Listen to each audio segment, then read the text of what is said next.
네, 얼마 전 북한이 탄도미사일을 발사하기 위한 잠수함을 개발한 것으로 보인다. 이런 소식이 해외에서 먼저 전해졌었는데요. 우리 정부 당국도 신빙성이 있는 것으로 보고 있습니다. 다만 이 신형 잠수함에서 실제 탄도미사일을 발사할 수 있는지 여부는 아직까지 좀 더 지켜봐야 하는 상황입니다. 취재기자 연결돼 있습니다. 김우준 기자. 네, 정치부입니다. 네, 저희 북한의 신형 잠수함 개발 어느 정도 사실일 가능성이 높아진 거군요. 네, 북한이 신형 잠수함을 건조해 잠수함용 탄도미사일 SLBM을 발사하기 위한 실험 시설을 가동하고 있는 것으로 전해졌습니다. 정부의 한 소식통은 북한이 러시아의 구형 디젤 잠수함을 개조하는 방식으로 2,500에서 3,000톤급 신형 잠수함을 건조해 최근에 진수한 것으로 보인다고 밝혔습니다. 이 잠수함은 북한이 러시아가 1958년 건조해 1990년까지 운영했던 골프급 디젤 잠수함을 해체해 역설계하는 방식으로 만든 것으로 추정됩니다. 정부 소식통은 또 북한이 이 잠수함에서 탄도미사일을 발사하기 위한 수직 발사관 실험을 진행하고 있는 것으로 보인다고 말했습니다.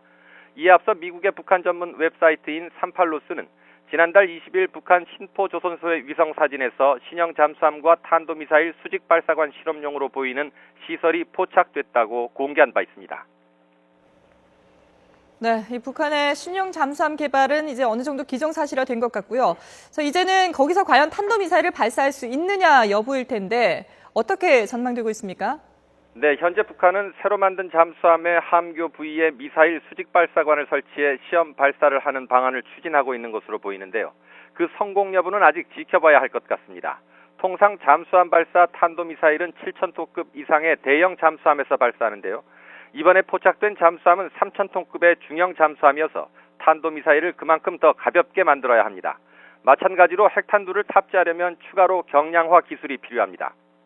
따라서 북한이 잠수함에 탄도미사일 발사용 수직 발사관을 탑재하기 위한 지상과 해상 실험을 진행하고 있는 것으로 보이지만 성공 여부는 아직 불투명한 것으로 평가되고 있습니다. 다만 북한이 도입한 디젤 러시아 잠수함이 90년대까지 운영된 사실에 비춰 SLBM 발사대 장착 기술 개발이 20여 년간에 걸쳐 장기간 동안 진행됐을 수도 있어 그 결과를 군 당국이 예의주시하고 있는 것으로 알려졌습니다.